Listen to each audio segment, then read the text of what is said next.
10 సంవత్సరాలకే సీఎం అవడం అనేది ఎవరి వల్ల కాలేదండి. డిప్యూటీ సీఎం అవడం అనేది ఎవరి వల్ల కాలేదు.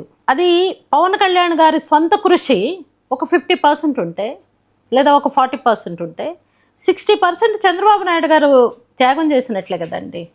ఆ రోజునున్న రాజకీయ వాతావరణంలో టీడీపీ ఒంటిగా పోటీ చేసినా కూడా మ్యాజిక్ ఫిగర్ కంటే ఎక్కువే వచ్చేలాగున్నాయి. ఇప్పుడు మనకు కావాల్సింది 89.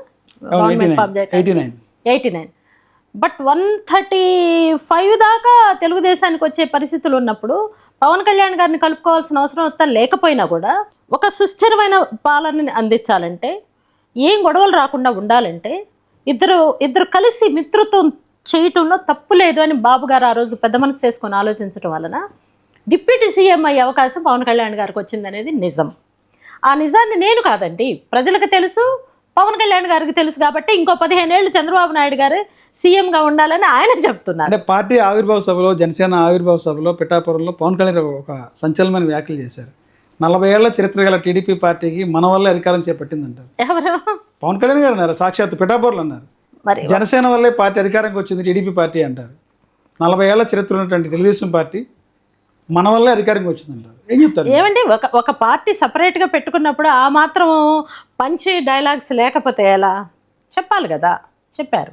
నేను పార్టీ పెట్టినా కూడా నెక్స్ట్ 5 ఇయర్స్లో నేను సీఎంని అవుతానని చెప్తేనే కదా కాన్ఫిడెన్స్ లెవెల్స్ పెరిగేది.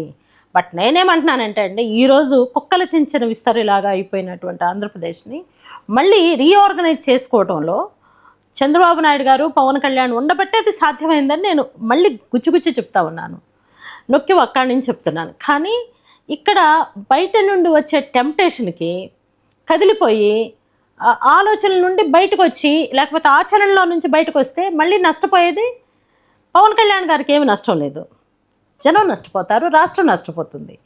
దాన్ని ఆల్రెడీ తెలుసుకున్నారు పవన్ కళ్యాణ్ గారు అని నేను ఎక్కడ అనుకుంటున్నానంటే, ఇంకో 15 ఏళ్ళు చంద్రబాబు నాయుడు గారే ఉండాలి, ఈ రాష్ట్రం బాగుపడాలంటే, అభివృద్ధి చెందాలంటే, మళ్ళీ పోటీ పడాలంటే అని సాక్షాత్ బహిరంగ సభల్లో మాట్లాడుతున్నారు కదండి. కాబట్టి ఏంటంటే he knows the capacity of Chandrababu Naidu గారు. ఇప్పుడు 9 సార్లు ఎమ్మెల్యేగా గెలిచి 4 సార్లు సీఎంగా చేసిన ఆయనకి ఉన్న అనుభవం పవన్ కళ్యాణ్ గారికి ఎక్కడి నుంచి వస్తుందండి? అంత మాత్రం చేత పవన్ కళ్యాణ్ గారు తయారు కాలేరా అంటే, తయారవడానికి కొంత టైం ఉంది. ఆ టైం వరకు బాబు గారు ఉంటే మంచిదని మాట్లాడుతున్నారు. ఆ టైమే వస్తే రాజకీయ పరిణామాలు అటు దారి తీస్తే ప్రజలు కూడా అటే దారి తీస్తారు. ఒకవేళ నేనేమంటున్నానంటే అండి, నిన్నటి వరకు జగన్మోహన్ రెడ్డి గారి హయాంలో కుల రాజకీయాలు జరిగినాయి. స్పష్టంగా ఏ కులానికి ఆ కులం విడిపోయి రెండో కులంతో కలవలేని పరిస్థితులు ఏర్పడేటట్లు చేశారు జగన్మోహన్ రెడ్డి గారు.